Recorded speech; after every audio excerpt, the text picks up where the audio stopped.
de Dieu, shalom à vous, shalom dans vos familles. Nous sommes réunis encore aujourd'hui pour partager la parole, pour nous édifier, pour nous soutenir mutuellement. Donc, d'ores et déjà, je vous remercie encore pour vos partages, pour votre présence, pour vos soutiens, pour vos commentaires, ainsi que les amis que vous avez invités. Merci de partager les pages. Et merci pour votre performance, votre persévérance. Je sais que Dieu est à l'œuvre en chacun de vous. Et, vous verrez d'ici la fin de la série, vous verrez les œuvres de l'Éternel encore en vous. Alors ne baissez surtout pas les bras, mesdames. Chapeau, chapeau, chapeau. Gardez la pêche et n'oubliez pas, vous avez un Dieu qui vous aime. Avant de commencer toute chose, nous allons incliner la tête et prier.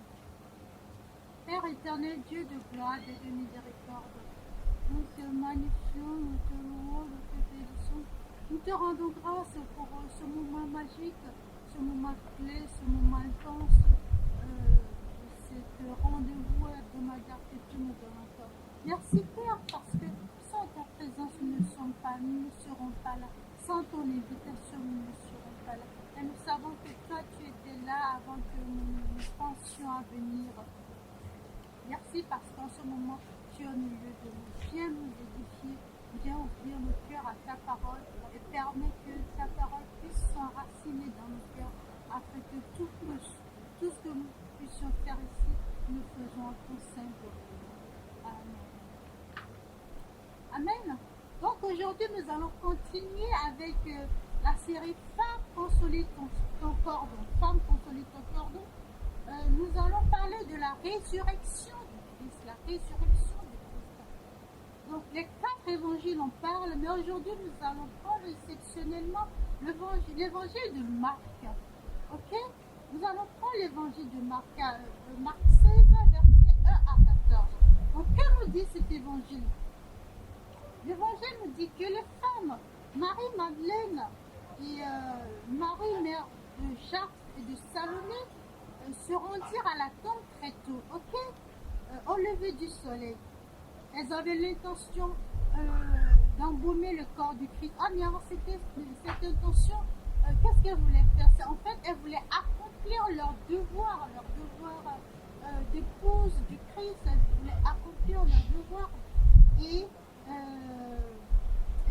devoir d'épouse du Christ, honorer le devoir de l'époux envers le Christ.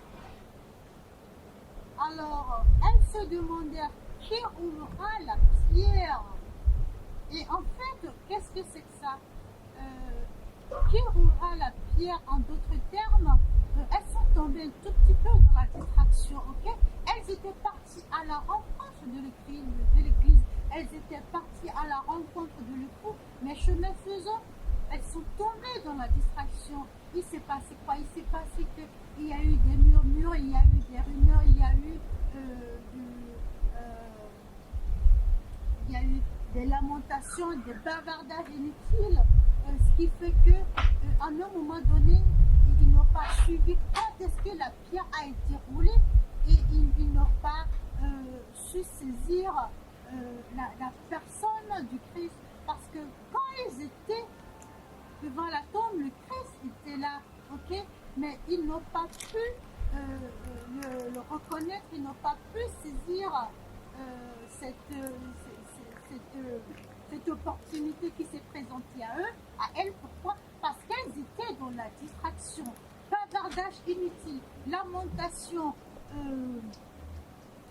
qu'est-ce qu'il y a eu encore? Murmures, plaintes, tout ça, ce sont des distractions. Et c'est ce que le diable nous envoie à chaque fois, surtout à nous les femmes. C'est ce que le diable nous envoie pour nous déstabiliser, pour nous détruire, pour nous éloigner de nos buts, pour nous faire entrer dans la distraction. Et c'est pour cela que nous sommes à chaque fois en retard, que nous arrivons en retard à l'heure de Dieu, à l'heure de notre destinée. La plupart d'entre nous, quand nous allons à l'église, 80% des femmes arrivent en retard. Pourquoi?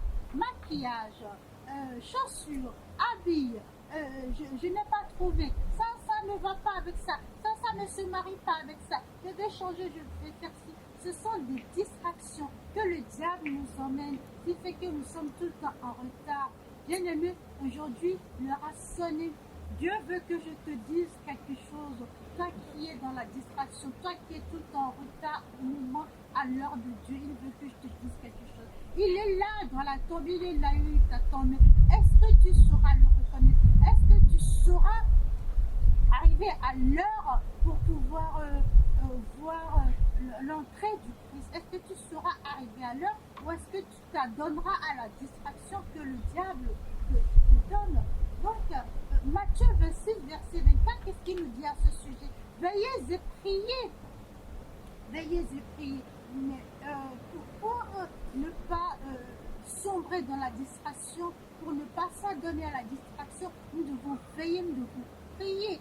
C'est la prière qui nous maintient en veille, c'est la prière qui fait que nous arrivons à comprendre le processus, nous arrivons à savoir si le Christ est là ou pas, nous arrivons à rentrer dans notre destinée. Mais si nous n'arrivons pas à veiller et à prier, nous serons tout le temps dans la distraction. Et la distraction, le but principal, c'est de nous éloigner de notre but, c'est de nous éloigner de notre destinée. Alléluia. Donc, nous allons voir quand elles sont arrivées dans la tombe, elles ont vu un jeune homme. Donc, elles n'ont même pas reconnu le Christ. Amen. Elles n'ont pas reconnu le Christ parce que la distraction ne leur a pas permis de voir le Christ, de voir plus loin. Parce qu'elles étaient encore dans leur monde, elles étaient encore dans les murmures, les lamentations, les supplications. Et tout ça a mis une barrière entre elles et le Christ. Donc, quand elles sont arrivées dans la tombe, quand elles ont vu le Christ, elles n'ont pas pu le reconnaître parce que la distraction les a aveuglées.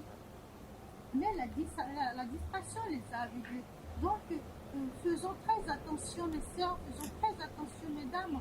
Quand vous avez un but précis, quand vous arrivez quelque part, arrêtez de vous disperser un petit peu partout. Qu'est-ce que celui-là a fait? Qu'est-ce que celui-ci a dit? Qu'est-ce que celle-là a apporté? Qu'est-ce que celui-là a fait? Qu'est-ce qui se passe? Et puis si même dans la maison de Dieu, on ramène ça et on arrive à critiquer les hommes de Dieu. Mais voilà, pourquoi il ne paye pas comme ça? Pourquoi il a fait ça? Mais regardez, il a un gros ventre. Mais regardez, c'est avec notre argent qu'il fait ça. Oh, pitié! Dieu, il ne supporte pas les critiques. Dieu ne supporte pas les murmures, Dieu ne supporte pas les lamentations, parce que ça nous met des barrières, ça met des barrières entre nous et Dieu, et ça met des barrières sur notre destinée. Nous n'arrivons pas à notre destinée à cause de ça. Je vous en supplie, arrêtez les lamentations, arrêtez les supplications, arrêtez les critiques et raccrochez-vous à Dieu. Alléluia. Comment dire, si tu as l'intention de rencontrer le Christ bien-aimé, prépare-toi à l'avance, ok? Si dans ton intention, dans ton inconscient, tu sens que le Christ est là, tu sens que le Christ t'appelle à le rejoindre, prépare-toi à l'avance avant d'aller le rejoindre. Ne te mets pas dans un état, je me lève juste, allez, voilà, je dors tranquillement, je me lève, je vais le rencontrer. Ça ne se passe pas comme ça. Prépare-toi physiquement, prépare-toi spirituellement, veille, prie si possible, mets du temps à côté pour jeûner, pour retrouver la paix du Père, afin que la distraction s'éloigne de toi. Alléluia. Merci de m'avoir écouté. Ferme les yeux pour rester, nous allons prier. Amen.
éternel Dieu de gloire, Dieu de miséricorde. Nous te louons, nous te magnifions pour ta parole qui vient encore éclairer nos sentiers, pour ta parole qui vient nous vivifier, pour ta parole qui vient mettre de l'huile dans nos lampes.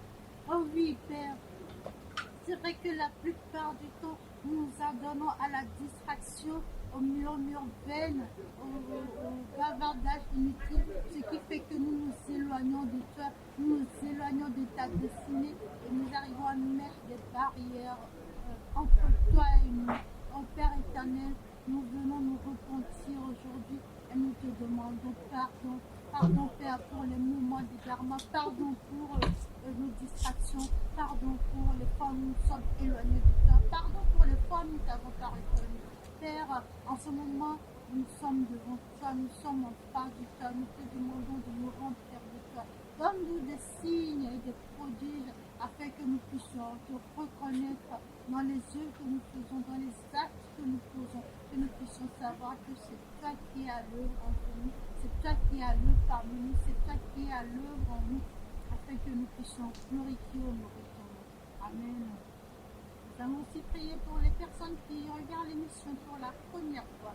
Père éternel, Dieu de gloire, Dieu de miséricorde, je te ramène tes enfants ici présents qui ont soif de te connaître, qui veulent te connaître, mais qui ne savent pas où te chercher. Père, je te prie, révèle-toi à eux puissamment et permets que ta puissance puisse les éclairer, éclairer leur sens. Gloire, louange, honneur à toi. Amen. Bien-aimé, demeure béni, n'oublie pas que tu as un Dieu qui t'aime, tu as un Dieu qui te donne la force. Courage, courage, courage. La victoire est de nous. Amen.